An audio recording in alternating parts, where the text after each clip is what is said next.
와, 정말 놀라지 않을 수 없습니다. 한국이 이 정도일 줄은 몰랐다는데요. 지금까지 한국은 민족주의가 심한 나라인 줄 알았는데 이것을 보고는 망치로 맞은 듯한 충격을 받았다고 합니다. 도대체 무엇이길래 이러는 걸까요? 그 궁금한 이야기 지금 시작합니다. 안녕하세요. 제 이름은 알렉사 로버츠입니다. 저는 미국 출신 다큐멘터리 감독이에요. 수년간 세계 각지를 돌아다니며 다양한 문화에 관한 이야기를 전해왔죠. 한국에 관한 다큐멘터리를 만들기로 했을 때 이미 어떤 이야기를 전할지 알고 있다고 생각했어요. 많은 뉴스 기사를 읽고 국제회의에서 사람들이 한국인들이 자기 문화에 대해 너무 자랑스러워한다는 이야기를 들었거든요. 사람들은 한국인들이 김치, 한복, 태권도 같은 것들이 오직 자신들에게만 속한다고 너무 강하게 주장한다고 했어요. 한국이 부유하고 성공적인 나라가 된 후에 너무 자신감에 넘친다는 말도 들었고요. 그래서 그게 제가 전하려던 이야기였어요. 자기 자신을 너무 자랑하는 나라에 대한 이야기요. 도착하기도 전에 이미 마음을 정해버렸던 거죠. 하지만 인천공항은 저를 놀라게 했어요. 깨끗하고 정돈되어 있었으며 영어, 중국어, 일본어 등 여러 언어로 된 안내판들이 있었어요. 아무도 저를 불친절하게 쳐다보지 않았고 모두가 환영하는 분위기였어요. 이건 제가 전혀 예상하지 못했던 모습이었죠. 서울로 가는 기차 안에서 창밖을 바라보고 있었는데 더 놀라운 광경이 펼쳐지고 있었어요. 높은 현대식 건물들이 산과 오래된 사찰 옆에 나란히 서 있었죠. 함께 나란히 공존하고 있었습니다. 이게 진짜일까? 촬영을 시작하면서 저는 혼잣말을 하고 있었어요. 유럽에서는 절대 볼 수 없는 광경인데 한국인 가이드 현주 씨를 만났을 때도 다시 한번 놀랐어요.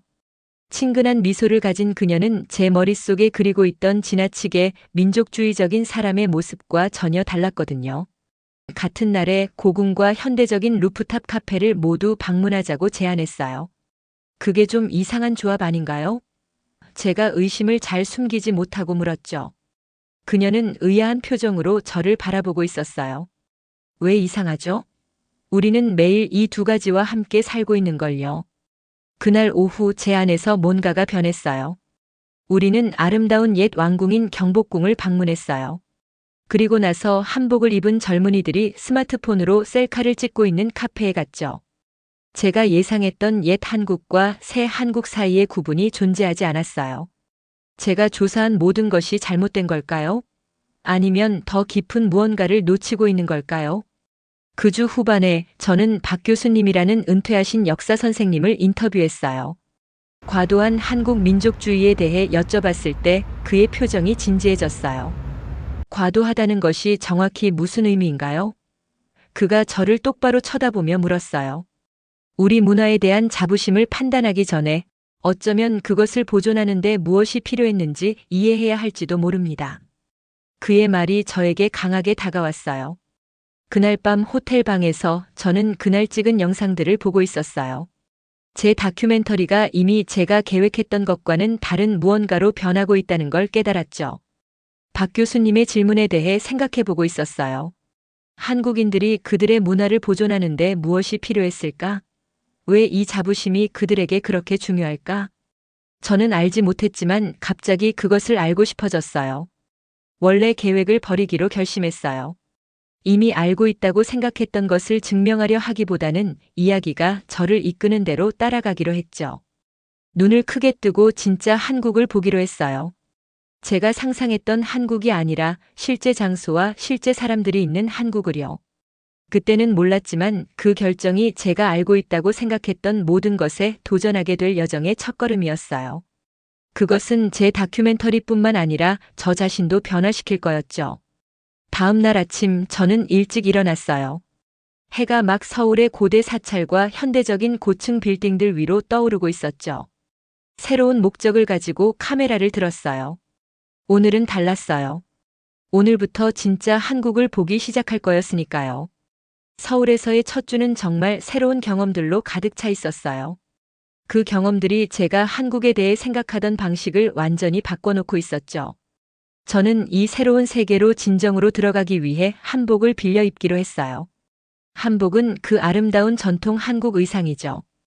넓은 소매와 높은 허리선이 있는 알록달록한 옷을 입는 순간 뭔가 달라진 느낌이 들었어요.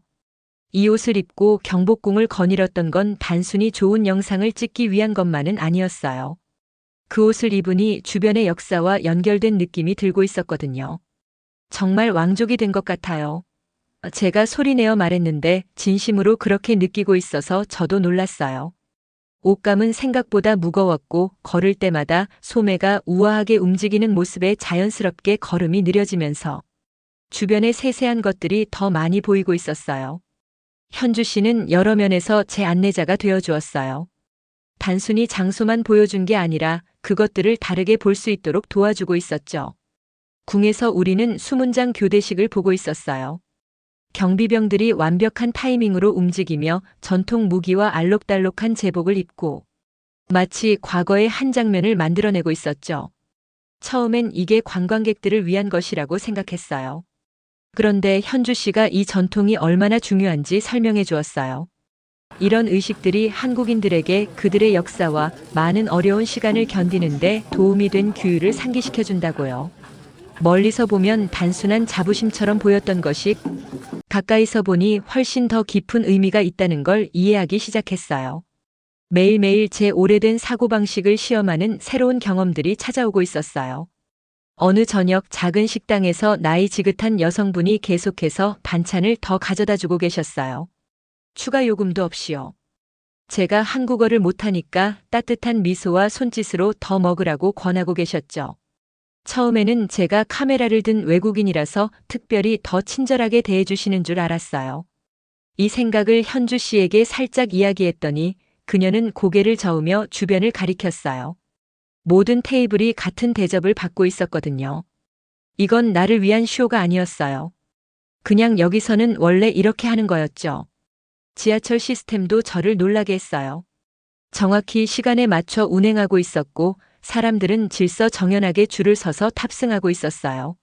가방을 든 노인분이 탑승하셨을 때 여러 젊은이들이 즉시 자리에서 일어나 좌석을 양보했어요. 아무도 이것을 큰일로 만들지 않았어요. 그냥 자연스럽게 일어나는 일이었죠. 쓰레기통이 거의 없는데도 모든 것이 얼마나 깨끗한지 더 놀라웠어요. 사람들은 적절한 쓰레기통을 찾을 때까지 자신의 쓰레기를 들고 다니며 재활용을 위해 모든 것을 조심스럽게 분류하고 있었어요. 왜 모든 사람들이 이것에 대해 그렇게 조심하나요? 그 단지에서 사람들이 쓰레기를 여러 통에 나눠버리는 것을 보며 현주 씨에게 물었어요. 후에 우리는 아무것도 없었어요. 그녀가 설명했어요. 함께 일하고 자원을 아끼는 것이 우리나라를 재건하는 유일한 방법이라는 걸 배웠죠. 모든 사람이 제 질문에 인내심을 보이진 않았어요. 시장을 방문해서 상인들에게 특정 음식에 대한 한국의 주장에 대해 물었을 때 어떤 이들은 혼란스러운 표정을 짓고 있었고 다른 이들은 짜증을 내는 것 같았어요. 이들은 문화에 대한 정치적 발언을 하려는 사람들이 아니었어요. 그저 잘하면서 먹던 음식을 판매하고 그것을 자랑스러워하는 평범한 사람들이었죠. 제일 힘든 순간은 대학생들과의 인터뷰 중에 찾아왔어요. 세계적인 한국 문화 홍보에 대해 물었는데 아직도 민족주의에 대한 제 오래된 생각들을 조금 간직하고 있었거든요. 진우라는 이름의 젊은 남자가 저를 직접적으로 도전했어요. 왜 서양 영화 제작자들은 우리의 자부심에만 초점을 맞추고 미국 문화가 어떻게 자신을 모든 곳에 밀어붙이는지는 절대 의문시하지 않나요? 그가 명백히 답답해하며 물었어요. 우리의 자부심은 우리 문화를 완전히 잃을 뻔한 데서 오는 거예요. 그게 무슨 의미인지 이해하세요? 저는 좋은 답변을 가지고 있지 않았어요. 그날 밤 호텔 방에서 그날의 영상을 보며 부끄러움을 느끼고 있었어요. 제 질문들은 제가 안다고 생각했지만 실제로는 알지 못했던 것들에 기반한 불공정한 것이었죠. 박 교수님은 제 여정에서 중요한 인물이 되었어요. 두 번째 만남에서 그는 일본이 한국을 점령했을 때의 오래된 문서와 사진들을 보여주셨어요. 한국어와 관습이 금지되고 사람들이 이름을 바꾸도록 강요받았던 증거를 보고 있었죠. 내 부모님이 이 시기를 겪으셨어. 그가 조용히 말했어요. 오늘날 한국인들이 자신의 문화를 홍보하는 것을 볼 때 당신은 다른 이들이 지우려 했던 것을 되찾으려는 사람들을 보고 있는 거예요. 그 바랜 사진들을 보면서 이해하기 시작했어요. 밖에서 보면 민족주의처럼 보이는 것이 실제로는 안에서 보면 훨씬 더 의미 있는 것이었어요. 그것은 생존과 기억에 관한 것이었죠. 한국에서의 두 번째 주가 시작되면서 저는 계획된 인터뷰 질문 목록을 내려놓았어요. 대신 더 좋은 질문들을 하기 시작했죠. 이 전통이 당신에게 어떤 의미가 있나요? 당신의 가족은 어떻게 이런 관습들을 살려왔나요? 미래 세대가 무엇을 기억하길 바라시나요? 이런 질문들에 대한 답변들이 저를 제가 예상했던 것보다 훨씬 더 깊이 한국을 이해하는 길로 이끌고 있었어요. 한국에서의 두 번째 주가 되자 모든 것이 변하고 있었어요. 제 다큐멘터리도 저 자신도요. 한국 문화를 다르게 보기 시작했어요. 카메라를 든 외부인이 아니라 진심으로 배우려는 사람으로서요. 이 변화는 쉽지 않았어요. 제가 찍은 모든 영상이 제 처음 생각들이 얼마나 잘못되었는지 보여주고 있었거든요. 어느 저녁 전통 한국 음악 공연을 보러 갔어요. 매우 형식적이고 엄격할 거라 생각했죠. 하지만 놀라운 것을 발견했어요. 젊은 음악가들이 옛소리와 새로운 비트를 섞고 있었어요. 전통 악기를 연주하면서도 고대적이면서 동시에 현대적으로 느껴지는 음악을 만들어내고 있었죠. 공연 후 한 젊은 음악가가 저에게 가야금을 보여주었어요. 가야금은 전통 현악기로 위에 줄이 가로질러 있는 평평한 나무 상자처럼 생겼어요. 그녀는 이 악기가 수백 년이나 되었지만 그녀가 이걸로 만드는 음악은 항상 변화하고 항상 살아있다고 설명했어요. 한국 문화는 제가 생각했던 것처럼 과거에 얼어붙어 있는 게 아니었어요. 뿌리를 존중하면서도 성장하고 변화하고 있었죠. 다음 날 한국의 마음을 이해하는데 더 가까워졌어요. 서울역 근처의 작은 카페에서 김 선생님이라는 90세 노인을 만났어요. 주름과 부드러운 눈을 가진 분이셨죠. 그분이 젊은 시절 옛 사진들을 보여주실 때 손이 약간 떨리고 계셨어요. 김 선생님은 한국인들이 자기 언어를 말하거나 전통을 실천하는 것이 허용되지 않았던 일본 점령기를 살아오셨어요. 나라가 갈기갈기 찢겼던 한국 전쟁도 겪으셨고요. 바랜 사진들을 가리키실 때 그분의 눈에 눈물이 고이고 있었어요. 우리는 민족주의자가 되려고 한 게 아니었어요. 그분이 부드럽게 말씀하셨어요. 그저 사라지지 않으려고 했을 뿐이죠. 그 말씀이 저에게 큰 충격을 주었어요. 저는 자기 나라를 너무 자랑스러워하는 사람들을 찾으러 한국에 왔었어요. 하지만 대신 다른 이들이 지우려 했을 때 자신의 정체성을 지키기 위해 싸웠던 사람들을 만나고 있었죠. 제일 큰 도전은 문화보존 전문가들과의 인터뷰 중에 찾아왔어요. 이분들은 미래 세대를 위해 한국 전통을 보호하는 일을 하고 계신 분들이었죠. 대화 중에 회색 머리카락과 친절한 눈을 가진 한 여성분이 제 이전 작품들을 보고 싶다고 하셨어요. 유럽 전통에 관한 제가 만든 다큐멘터리 클립을 보여드렸어요. 그 영화에서 저는 사람들이 어떻게 지역 관습을 살려내는지 찬양했었죠. 단 한 번도 그들의 문화적 자부심을 민족주의라고 부르거나 그들의 전통이 정말 그들의 것인지 의문을 제기하지 않았어요. 그 여성분은 조용히 보시더니 부드럽지만 직설적인 눈빛으로 저를 바라보셨어요. 왜 유럽의 문화 보존은 아름답다고 여겨지는데 우리의 것은 공격적인 민족주의라고 불리나요? 그녀가 물으셨어요. 저는 대답할 수 없었어요. 불편한 침묵 속에 앉아 있는 동안에도 제 카메라는 계속 녹화하고 있었어요. 처음으로 저는 제 이중잣대를 진정으로 보았어요. 저는 유럽 국가들에서는 정확히 같은 것을 찬양하면서 한국의 문화적 자부심은 가혹하게 판단했던 거예요. 밤 잠을 이룰 수 없었어요. 제 다큐멘터리 컨셉 전체가 단지 잘못된 것만이 아니라 것처럼 느껴지고 있었어요. 저는 한국 민족주의를 폭로하러 왔지만 대신 제 자신의 문화적 편견을 폭로했죠. 다음 날 아침은 비가 내리고 있었어요. 광화문 광장에 서서 가족들이 서로를 우산으로 가리고 낯선 사람들이 버스 정류장에서 비를 피하는 모습을 지켜보고 있었어요. 비가 제 재킷을 흠뻑 적셨지만 거의 알아차리지 못했어요. 제 직업적 인생에서 가장 큰 결정을 내리느라 너무 바빴거든요. 다큐멘터리를 완전히 다시 시작하기로 했어요. 이제 이건 한국 민족주의에 관한 이야기가 아니었어요. 편견에서 이해로 가는 제 여정에 관한 이야기였죠. 밖에서 문화를 판단할 때 우리가 얼마나 잘못될 수 있는지에 관한 이야기였어요. 호텔 방으로 돌아와서 원래 개요를 지우고 새롭게 시작했어요. 영상이 자체적으로 이야기하도록 할 거였어요. 현대 패션 옆에 있는 전통 의상, 고층 빌딩 옆에 고대 궁전, 무료 반찬을 주는 따뜻한 식당 주인들, 효율적인 지하철 시스템, 그리고 모든 것을 거의 잃어버릴 뻔한다는 것이 무엇을 의미하는지 이해하는 사람들. 다음 날 가족들이 함께 김치를 담그고 있는 동네를 방문했어요. 김치는 그 유명한 한국의 발효 채소 요리로 한때 저는 한국인들이 이걸 너무 보호한다고 생각했었죠. 이제는 할머니들이 어린 아이들에게 고춧가루 양념을 딱 맞게 섞는 법, 배추잎에 그걸 마사지하듯 문지르는 법, 그리고 발효를 위해 특별한 용기에 담는 법을 가르치는 모습을 보고 있었어요. 한 할머니께서 저에게도 해보라고 권하셨어요. 그분의 능숙한 움직임을 서툴게 따라하는 동안 제 손은 고춧가루 양념으로 빨갛게 물들고 있었어요. 모두가 웃었지만 나쁜 의미가 아니라 따뜻함이 담긴 웃음이었어요. 그들은 저와 소중한 것을 나누고 있었어요. 단순한 요리법이 아니라 전쟁과 점령, 그리고 급속한 현대화를 견뎌낸 전통이었죠. 그날 저녁 북적이는 시장 거리에 있었어요.